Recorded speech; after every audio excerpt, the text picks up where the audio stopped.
Boa noite, sejam todos muito bem-vindos ao programa Falando de Saúde. Nossa proposta aqui é levar até você informações através de entrevistas para melhorar a sua qualidade de vida. Nós já entrevistamos dermatologista, nutricionista, oftalmologista, ótico, pediatra, odontopediatra, fisioterapeuta e outros profissionais. Para você poder rever essas entrevistas, basta você curtir a nossa página no Facebook, TV Falando de Saúde. Lá estão disponíveis todos os programas falando de saúde. Hoje nós vamos falar sobre psicologia. Psicologia é o estudo dos fenômenos psíquicos e do comportamento do ser humano, por intermédio da análise das suas emoções, suas ideias e seus valores. O psicólogo diagnostica, previne e trata doenças mentais, distúrbios emocionais e de personalidade. Ele observa e analisa as atitudes, os sentimentos, os mecanismos mentais do paciente e procura ajudá-lo a identificar as causas dos problemas e a rever comportamentos inadequados. Esse profissional atua em consultórios, hospitais e nas mais variadas áreas. Hoje eu recebo aqui Fábio Roesler, que trabalha como psicólogo, psicanalista e neuropsicólogo. Seja bem-vindo, tudo bem? Muito obrigado, Fabiana, tudo bem. Bom, hoje eu vou te mandar um turbilhão de perguntas. Pode mandar. Sobre transtornos mentais, tá certo falar isso? Claro, tá certo. Transtornos mentais. Exatamente. Vamos começar com isso. O que é um transtorno mental? Bom, um transtorno mental, ele é uma patologia que ela é categorizada principalmente quando o paciente deixa de ser funcional, quando atrapalha no dia a dia dele, com relação ao trabalho, à família, os aspectos sociais. Tem o chamado DSM-5, que é um diagnóstico, é um manual de diagnósticos de doenças mentais. E lá é assim que ele qualifica um transtorno mental. Tá. Quais são os mais conhecidos? Quais os transtornos mais conhecidos? Os mais conhecidos são a depressão, né, que não é tão rara assim. Os distúrbios de ansiedade, principalmente estes, estão aumentando muito. E distúrbios psicóticos, como esquizofrenia, ou transtorno bipolar também, que já não é um transtorno psicótico, mas são esses os mais famosos. Você falou em depressão, eu acredito que é a doença do século, sim, não é? Sim, Pelo sim. menos aonde você lê matérias em TV, todas focam muito isso para que as pessoas cuidem, que muitas vezes ela pode passar desapercebida, ocasionar outras doenças tão sérias quanto, e a pessoa acaba não tratando. Como é que se descobre que a pessoa não está bem, que ela tem algum transtorno, que algo não está funcionando legal com a sua cabeça? Bom, primeiro parte da observação do próprio paciente, né? Ele tem que vir com alguma queixa, ele tem que se questionar em que ele perdeu alguma capacidade funcional, em que ele não sente prazer em coisas que ele sentia antes.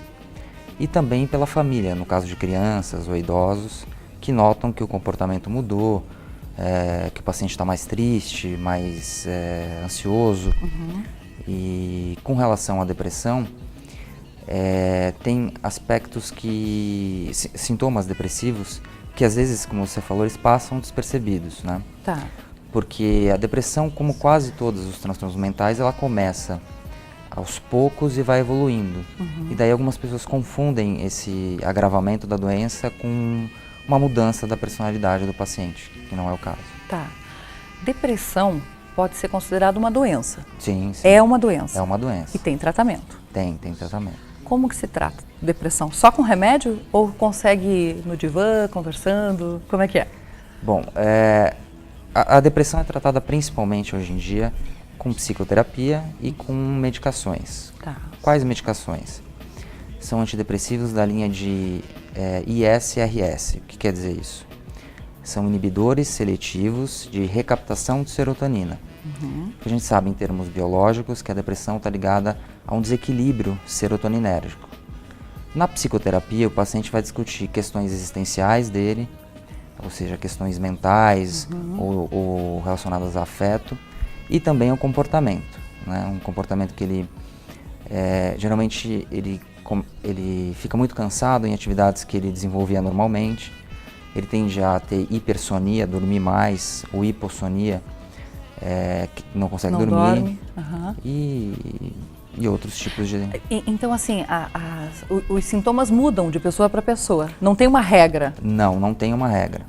Tá. A única coisa que tem regra na depressão é em relação a um aspecto de tristeza, mas cada paciente ele absorve a depressão de uma forma específica, com a sua própria idiosincrasia, né, digamos assim, com a sua própria característica individual.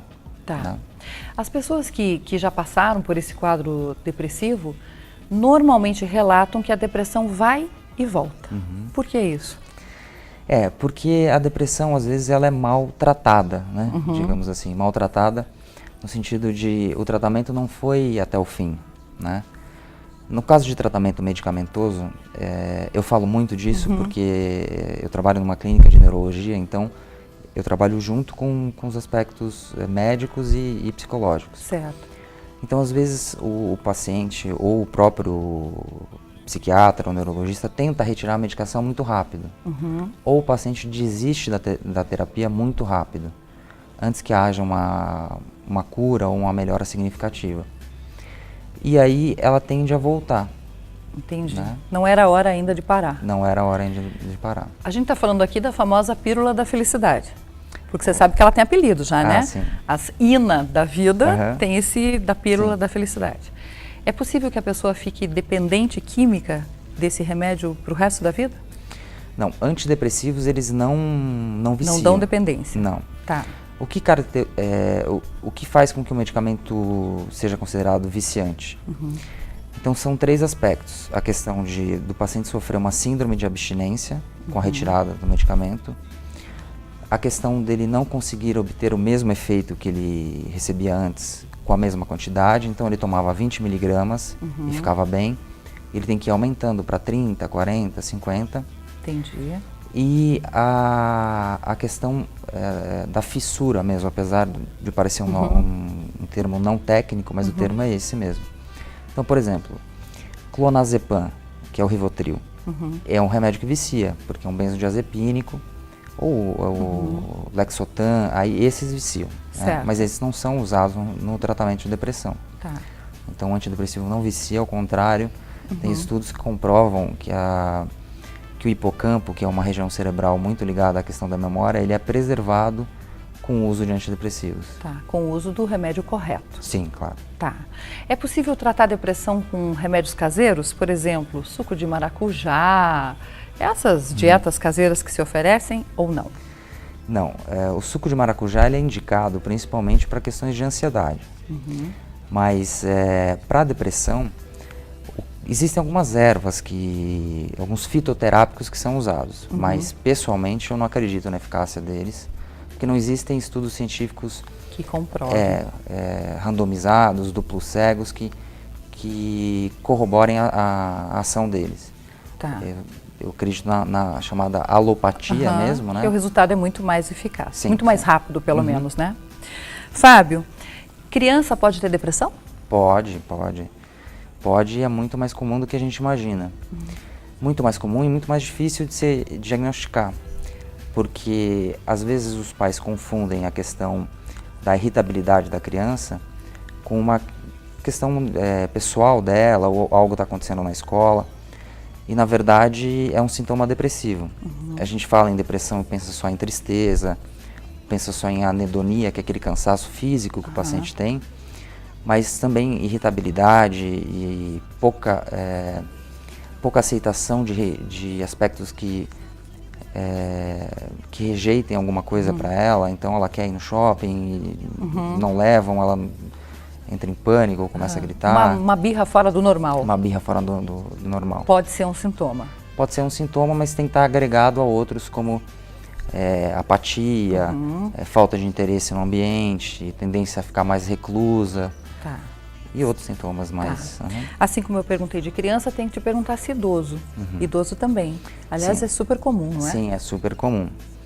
Tanto é que, como neuropsicólogo, já adiantando um pouquinho, eu aplico os testes de neuropsicologia e antes deles eu aplico testes inventários neuropsiquiátricos.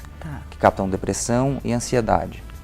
Por quê? Porque se eu for fazer um teste neuropsicológico que mede inteligência e cognição, esse tipo de coisa, eu preciso saber se o paciente está com depressão ou ansiedade ou alguma outra psicopatologia que vai interferir no resultado desses exames. Certo. O idoso, por questões existenciais, por questões próprias da nossa sociedade, ele tende a ter uma maior tendência à depressão. Por quê? Porque vamos supor um senhor que era casado, teve os filhos saíram de casa, a esposa faleceu, os amigos começam a falecer também e ele vai perdendo o sentido de identificação dele com a vida. Ele vai vendo a sociedade também se modificar e ele já não se reconhece mais ali. Entendi. Então é muito mais propício e muito mais comum do que a gente imagina. Tá. Olha, hoje falando de saúde, está com o tema psicologia e suas ramificações, se é que assim eu posso chamar. Nós vamos para o intervalo breve e eu já volto com o nosso bate-papo aqui com o psicólogo Fábio Roesle. 2 minutinhos.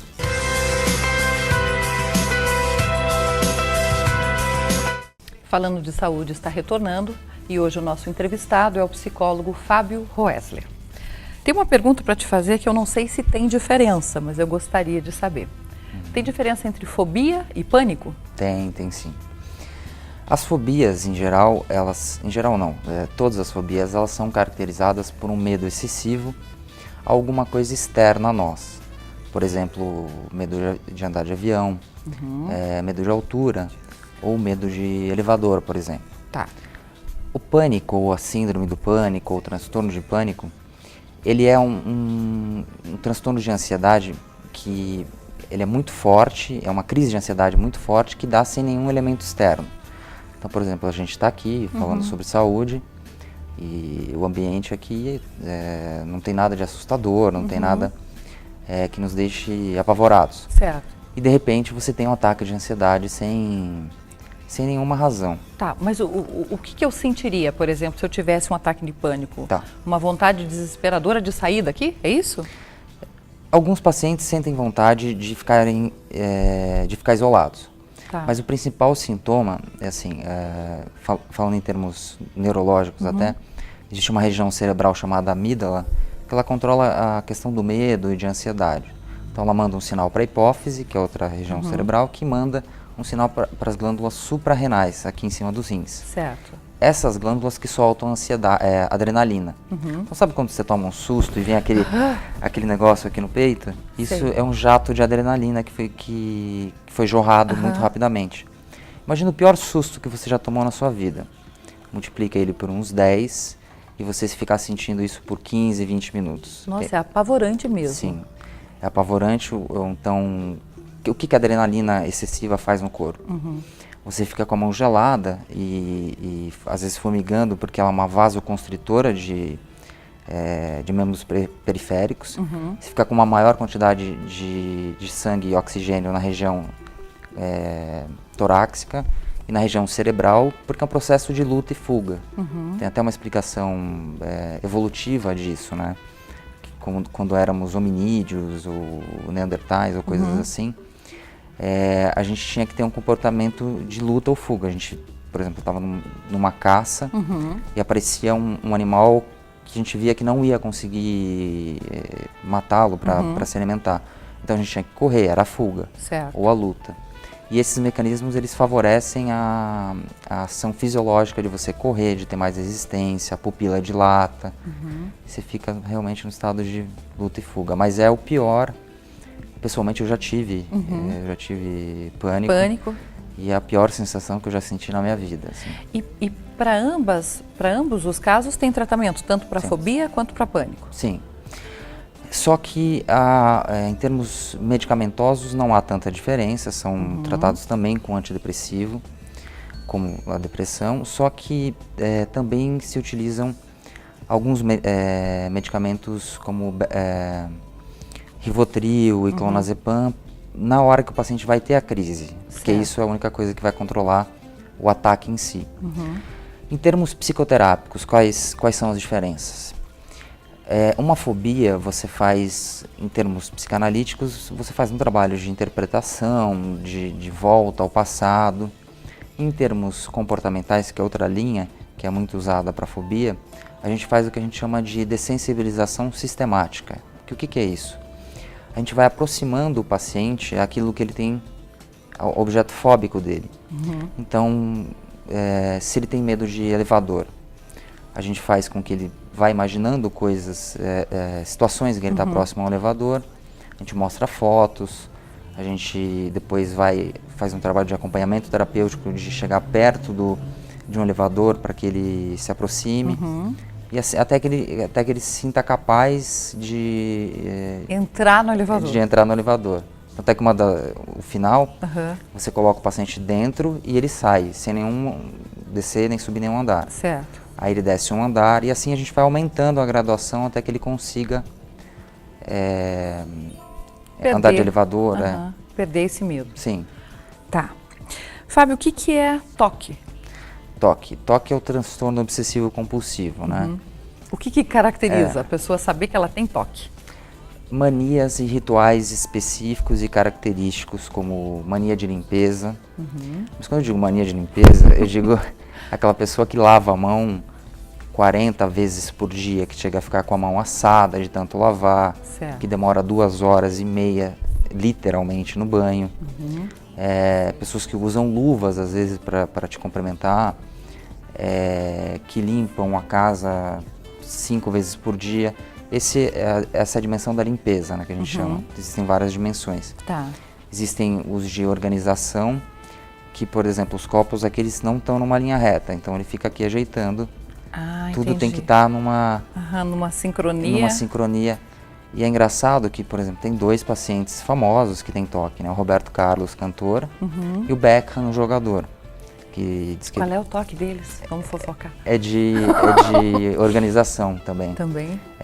Quer dizer, perdoe, o TOC do Roberto Carlos é mais ligado a questões espirituais, de superstições. E cores, né? Ele tem umas coisas com cores. Tanto é que teve uma vez que ele foi fazer um show com o Caetano Veloso e o Caetano tava de marrom ou de preto, e ele falou, ou você troca de roupa ou não vai ter show.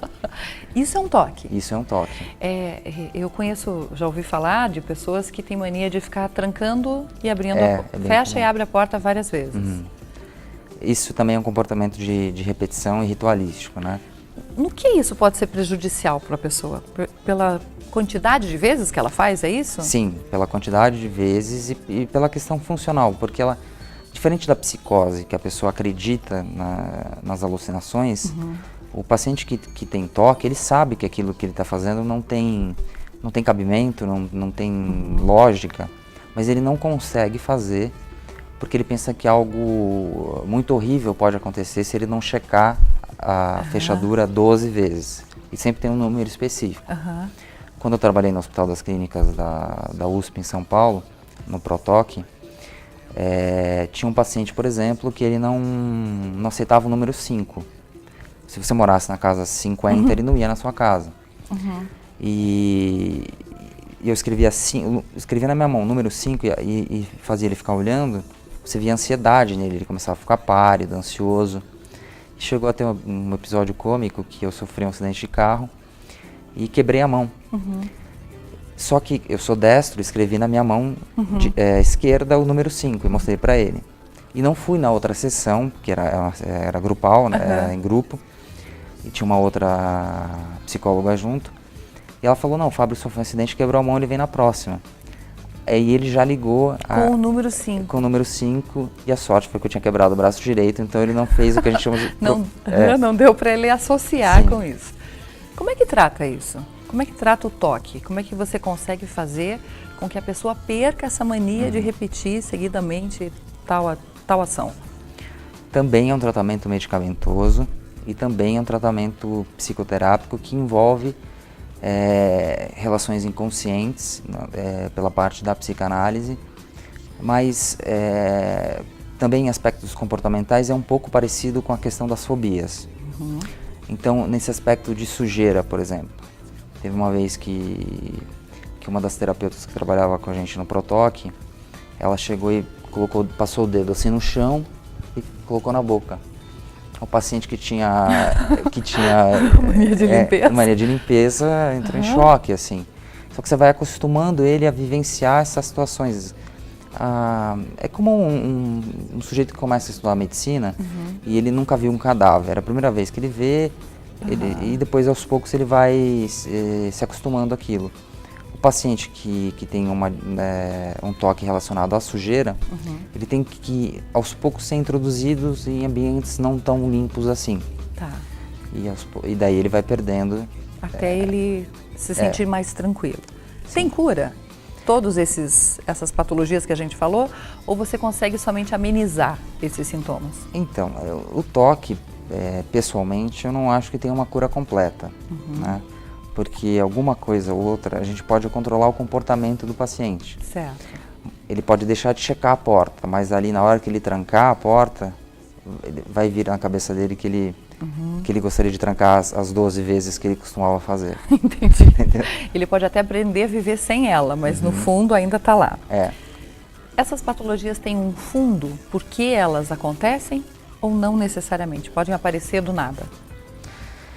Bom, se diz um fundo... O toque, por exemplo, a pessoa nasce com isso, ela adquire isso, é hereditário, como é que é? A maioria das doenças neuropsiquiátricas são hereditárias, né? Então, por exemplo, filhos de pacientes esquizofrênicos têm uma tendência extremamente maior de desenvolver esquizofrenia. Certo. Alguns pacientes também que têm pais depressivos têm tendência a ter depressão. Além dessas questões, existem as questões ambientais em que o paciente é exposto, né? Então, se você pegar gêmeos univitelínicos, que são iguais, né, assim, com a mesma genética, e colocar em ambientes diferentes, nesses casos que às vezes um é adotado por uma família no leste dos Estados Unidos e o outro fica no oeste, por exemplo, eu vi um caso assim, e um desenvolveu depressão, com uma depressão ansiógena, o outro não, porque o ambiente que ele vivia favoreceu. Exatamente. Entendi. Bom, antes de a gente passar para a neuropsicologia, nós vamos chamar mais um intervalo e no próximo bloco a gente vai entender um pouquinho mais sobre a diferença da psicologia para a neuropsicologia. Estou conversando com Fábio Roesler e volto já.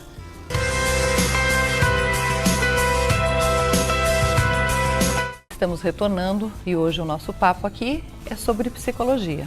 Mas agora eu mudo a pergunta, porque o meu entrevistado, Fábio Roesler, trabalha também como neuropsicólogo. O que é um neuropsicólogo? Um neuropsicólogo, ele é um sujeito formado em psicologia que depois ele faz uma especialização em neuropsicologia que envolve aspectos da neurologia misturado com a psicologia. Quais aspectos? São todos os aspectos ligados à cognição. Quando a gente diz cognição, a gente quer dizer algo mental relativo à inteligência, à concentração, à atenção, memória de curto prazo, longo prazo, médio prazo. Então, ele faz um estudo referente a essas áreas, especificamente. Entendi. Uma das patologias que você deve atender é o Alzheimer. Sim, sim. O que é o Alzheimer? Bom, o Alzheimer é uma das demências mais conhecidas, provavelmente a mais conhecida, em que o paciente ele vai perdendo uma memória de curto prazo e aos poucos a de médio prazo, até que por fim ele esquece tudo, né? Tá. Ela não tem cura, né? Ela tem tratamento, no caso medicamentoso, as drogas mais usadas são a donepezila e a memantina, que são inibidores da acetilcolinesterase. Nossa, um nome complexo. Tá. E em termos, assim, o que o neuropsicólogo ele pode fazer nesses casos? Um trabalho de reabilitação neuropsicológica em que ele tenta retardar o avanço da doença e principalmente há uma bateria de testes neuropsicológicos em que ele vai verificar até que ponto o Alzheimer já avançou e causou uma perda significativa da cognição, qual parte da cognição, se é a parte se é um índice verbal, de inteligência verbal, se é um índice de inteligência de execução, né, que é processos relacionados a fazeres, né? Então, pegar o copo, saber que isso aqui é um copo, eles esquecem. Então, por exemplo, eles falam assim, pega aquele ali que tá com água para mim, ali, ele Não consegue lembrar a palavra copo. Exatamente. Tá. Mas, por um lado, muitas pessoas que estão em ordem, com a capacidade mental, esquecem. Esquece. Também. Uhum. Como é que eu sei que o familiar, a pessoa próxima de mim está com sintomas de Alzheimer? Tem idade para começar? Bom, geralmente começa os índices de Alzheimer em pessoas começam a progredir a partir dos 60 anos. Tá. 60 para 65, de 5 em 5 anos vai aumentando muito e muito mesmo. Uhum. Só que existem casos de Alzheimer precoce, né? Como por exemplo do Michael J. Fox, né, o ator. Quer dizer, o Michael J. Fox é Parkinson, desculpe. Tá. Mas geralmente começa a partir dos 60, 65 anos. Quais são os sintomas que você tem que verificar no paciente? A recorrência de esquecimentos diários contínuos. O que eu quero dizer com isso? Então hoje ele esqueceu onde ele colocou o celular dele. Certo. Isso é uma coisa comum, todo mundo esquece. Só que ele começa a esquecer 2, 3, 4, 5 vezes em um dia só. Entendi. Ele começa a perder noção temporal. Então ele não sabe que dia é hoje, ele não sabe que mês a gente está, às vezes não sabe até o ano que nós estamos. E principalmente memórias de curto prazo, recorrentes por exemplo, eu conheci uma pessoa hoje, um homem chamado João. Daqui a 2 dias Encontra e não sabe quem é. E me reapresento novamente a ele porque eu não lembro. Entendi. Então isso vai aumentando gradualmente, até que chega uma hora que é muito perceptível pelos filhos, ou pelo companheiro, né, pelo cônjuge. Quando você fala que perde a memória a curto prazo, a de longo prazo ele permanece, ele continua tendo? Sim, a de longo prazo ele só perde no final, próximo à morte. Porque ele lembra o que ele fazia na infância, ele lembra o que ele fazia na adolescência, e ele relata isso, né? E às vezes ele confunde as pessoas. Então, por exemplo, você é neta de uma pessoa que tem Alzheimer. Ele não vai saber, às vezes, quem é você, mas ele vai contar, olha, eu tenho uma neta chamada Fabiana, quando ela tinha 6 anos eu a levei no parque. Entendi, vai lembrar de coisas bem antigas e não lembra das recentes. Perfeito, é isso Você mesmo. falou que não tem tratamento, mas tem como... Não tem cura, mas não tem tem tratamento. cura, mas tem tratamento. Isso. Tem como segurar a doença, é isso? Sim. Retardar a doença. Também com remédio. Também com remédio. Nesse caso de Alzheimer, a reabilitação neuropsicológica está sendo introduzida no Brasil faz pouco tempo. Então, a grande maioria dos pacientes com Alzheimer só fazem tratamento farmacológico. É claro que no caso do neuropsicólogo, ele faz essa bateria de exames no começo, depois de uns 3 meses, 6 meses, 1 ano, para verificar como está indo a progressão da doença e para verificar se realmente ele tem. Entendi. Porque não existe nenhum exame laboratorial e nem que comprove. E nem de imagem que comprovem que o paciente tem Alzheimer. Tá. Quando a gente conversava aqui no intervalo sobre essa neuropsicologia e citamos o Alzheimer, você me falou de algumas outras demências que pode confundir. É Sim, isso? É. Quais são elas?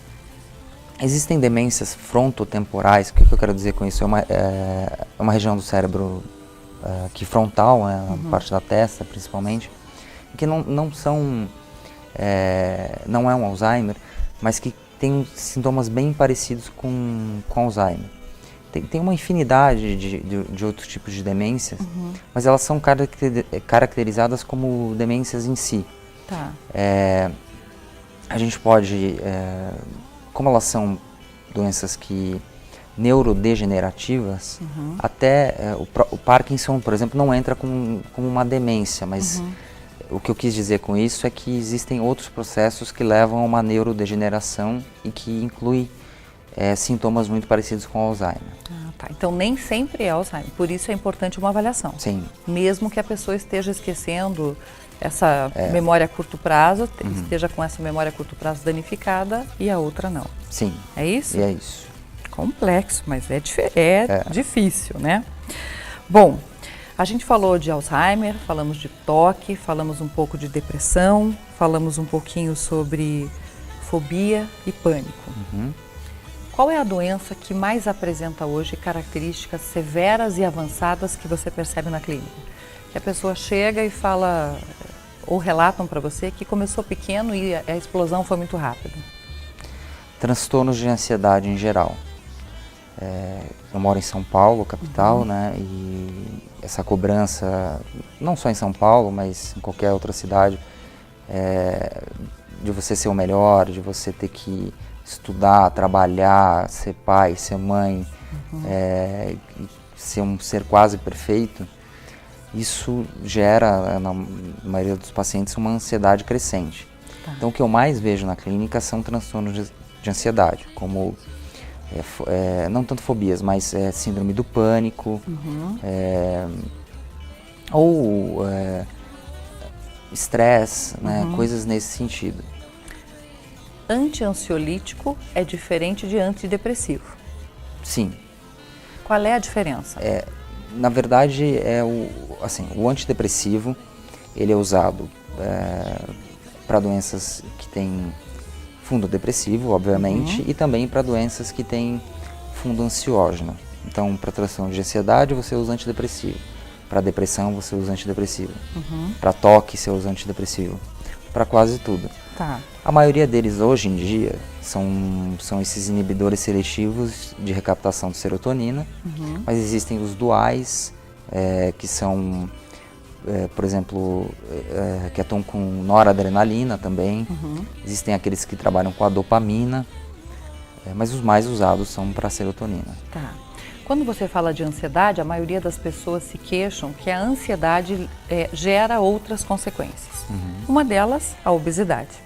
Sim. E aí o que você vê é 1 milhão de mulheres tomando remédios para emagrecer para controlar a ansiedade. E aí vem o famoso efeito sanfona. Toma o remédio, emagrece, para com o remédio, engorda. Como tratar esse tipo de ansiedade, o que é relatado, né, é diagnosticado muitas vezes como ansiedade, para a pessoa saber que é isso mesmo, que ela está, por exemplo, não usando como desculpa a ansiedade para comer mais, enfim.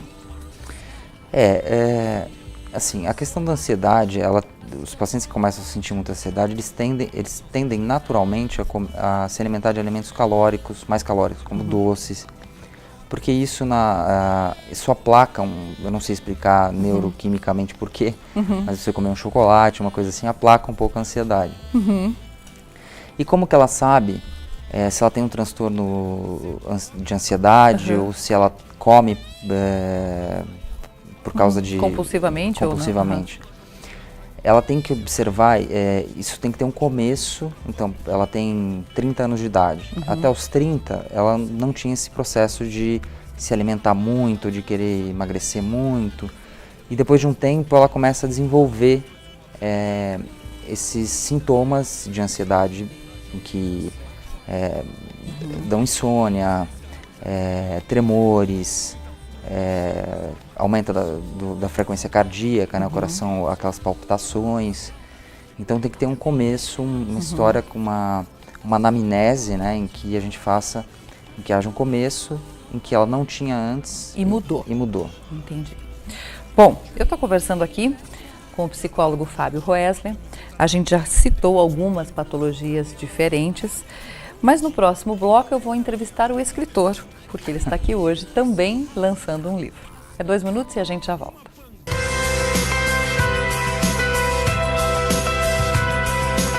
Estamos retornando e hoje o programa Falando de Saúde conversa com o psicólogo Fábio Roesler.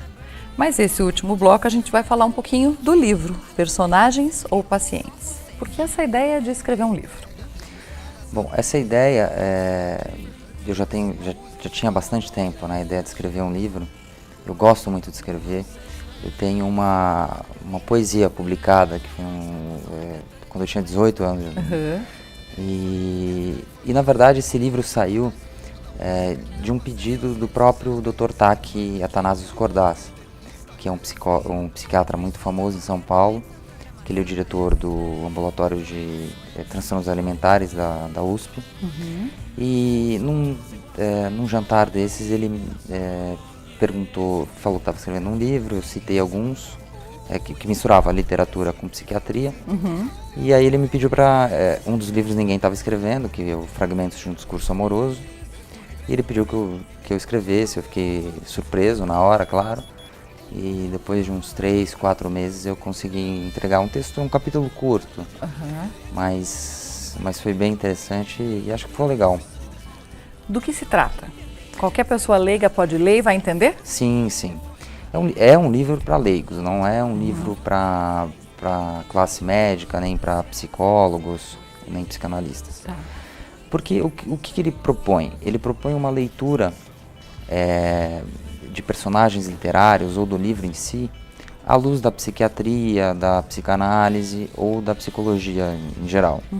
Então, por exemplo, alguns personagens, como Raskolnikov, do Crime e Castigo, ou outros, por exemplo, o Bento da Capitu e do Bento, do Dom Casmurro. Às vezes o paciente, as pessoas em geral leem, falam, nossa, eu sou meio assim, né? Eu sou muito ciumento. Se identificam um pouco. Se identificam um pouco e querem ter uma leitura, um conhecimento a mais ligado à base da psiquiatria e da psicanálise. Então é bem interessante, é um livro de entretenimento mesmo, em que tem muitos livros, né? Em que são analisados a partir desse viés. Muito interessante. Personagens ou pacientes? É da editora?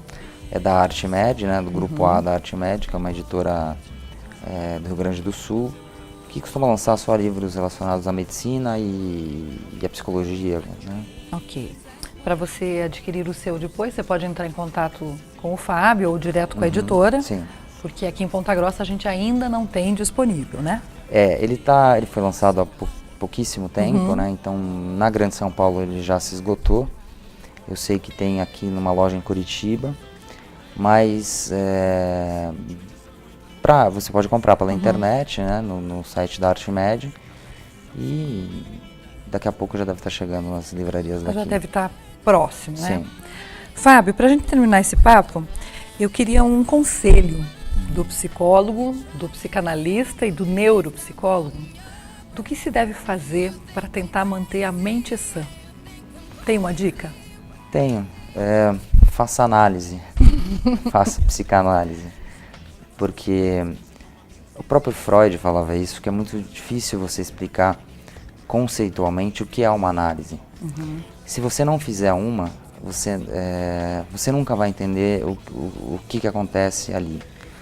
Explicando brevemente, o psicanalista é aquele sujeito em que você conta uma história e ele não vai falar, você conta a história de uma viagem, eu viajei para Itália e aconteceu isso, isso e aquilo. A maioria das pessoas responde, eu também, É né? verdade, conta a sua história. Conta a sua história. O psicanalista ele está ali para ouvir o seu discurso e para trabalhar com os seus problemas, com as suas questões. Então eu acho que essa é a melhor forma de você buscar um equilíbrio emocional e faz muito bem, né? Uma melhor qualidade de vida mesmo. Sim, claro. Né? Você, além de você poder desabafar coisas que você não contaria a mais ninguém, né? Tem a questão do tratamento em si, da terapia em si, em que faz com que você olhe para a vida com outros filtros, com filtros às vezes mais otimistas, às vezes mais realistas e mais verdadeiros. Tá. Eu esqueci de perguntar esse seu lado de psicanalista, né? Aham. Qual linha você segue? Porque Então, tem linhas sim. diferentes, né? Sim, dentro da psicanálise existem várias linhas. Eu vou citar 3, né? Que é a linha a freudiana, clássica, ortodoxa. Tem a linha da Melanie Klein, em que você trabalha mais, principalmente com crianças, mas também com adultos. E tem a linha de Lacan, que é a psicanálise francesa, que é essa que eu sigo, né? Que é uma mistura. O Lacan ele misturou a filosofia com com a psicanálise, mais a linguística, o estruturalismo. Então ele faz uma miscelânea dessas ciências, desses estudos com a psicanálise. É uma psicanálise mais atualizada, eu acho, e mais que compreende melhor a nossa sociedade atual. Mais dinâmica. Sim, mais dinâmica. Porque eu particularmente só conheço a linha de Freud, né? A do divã, que você deita, conversa, tudo de bom, você põe para fora e sai renovada. É parecido? Tem algo parecido ou não? É muito, muito parecido. Alguns aspectos técnicos são diferentes. Por exemplo, lacanianos trabalham com o que a gente chama de tempo lógico. O que é o tempo lógico? A sessão pode ser cortada, teoricamente as sessões têm 50 minutos, certo, na maioria dos casos. O psicanalista lacaniano, ele às vezes corta a sessão antes ou alonga a sessão. Porque o que acontece? Às vezes um paciente, ele cometeu alguma coisa, um ato, ou fez algum comportamento em que ele está muito angustiado sobre aquilo. Só que ele não quer discutir, ele não quer falar isso, e ao mesmo tempo ele acha que tem que falar. Então o que ele faz? Ele vai enrolando o analista até o final da sessão. Na hora que ele olha, que vai dar 45 minutos, ele conta. Ele conta. Ah, entendi. Para não precisar estender o assunto. Sim. Então, com o tempo lógico, o paciente fica num estado um pouco ansioso, assim, porque não sabe se vai acabar agora, se vai acabar daqui a meia hora. Então, a gente... E outras questões em que a psicanálise lacaniana, ela vai observar muito mais o discurso do paciente, as palavras, e não tanto... não vai ficar tentando adivinhar coisas que você está sentindo. É relacionado no discurso do paciente, o que ele te fala, tentando te implicar, tentando dar consequência às coisas que você fala, às suas responsabilidades, e fazer com que você invente uma solução para a sua vida. O psicanalista dá opinião ou nunca? Nunca. Alguns dão opinião, mas aí isso já foge bastante da área da psicanálise. Tá. O objetivo é fazer com que o próprio paciente descubra a resposta das suas perguntas. Perfeito, exatamente isso. Outras linhas psicoterápicas, elas são mais mandonas, digamos assim. Elas passam receitas de casa e coisas que o paciente tem que fazer. Mas ali eu acho que é uma coisa embutida no paciente, em que às vezes ele não é ele que está fazendo, porque a psicanálise tem essa preocupação de descobrir quem é você, qual o seu desejo, né? E pela a diferença individual que há de cada um, e não tratar todos como iguais, como algumas formas de terapia fazem. Entendi. Olha, ficaria vários programas fazendo perguntas e conversando sobre esse assunto, mas o nosso tempo está chegando ao final. Eu quero que você aproveite o espaço para passar o telefone da clínica, o seu telefone, se for possível. Bom, o telefone da clínica em São Paulo é 11 384 né? 3845-6325. Meu celular é 011 também, 96450-1209. E o e-mail é faroesler, né? ROESLER 1945@hotmail.com. Ok, obrigada, foi um prazer te receber. Prazer foi meu. Sucesso pelo livro, tomara que venham outros em breve, né? Virão. Manda um abraço e um beijo na família toda. Mando tá sim. Bom? Olha, hoje eu tive o prazer aqui de receber e conversar com o psicólogo, psicanalista, neuropsicólogo Fábio Roesler. A grande dica do Falando de Saúde de hoje é para você cuidar da sua cabeça. Cuide da mente. Mente sã, corpo são. Procure um analista. Procure descobrir o que é que não está te deixando feliz. E isso tem que ser todos os dias. Não se vive de apenas momentos felizes. Se vive bem quando você tem uma vida plena, feliz e realizada. E é possível buscar o equilíbrio, sim. Antes de me despedir, vários telespectadores estavam me cobrando, então eu tenho que mandar beijos e agradecer muito a audiência, não só aqui da cidade de Ponta Grossa, como também da cidade de Cândido de Abreu, a cidade de Carambeí, de Imbituva, Ivaí, Tibagi, a cidade de Reserva e Guaragi. Muito obrigada por estarem ligadinhos aqui na ETV e por nos darem a oportunidade de entrar aí na sua casa com o programa Falando de Saúde. Esse programa conta com o apoio da Ideato Acrílicos, do Armazém do Marceneiro, que decora o nosso estúdio, e do Armazém da Moda, que veste a apresentadora que vos fala. Eu vou te esperar aqui na próxima terça-feira, às 8 horas da noite, com mais Falando de Saúde. Para rever as nossas entrevistas, basta curtir a nossa página TV Falando de Saúde no Facebook. Muito obrigada pela audiência, fiquem todos com Deus, saúde e paz. Tchau, tchau.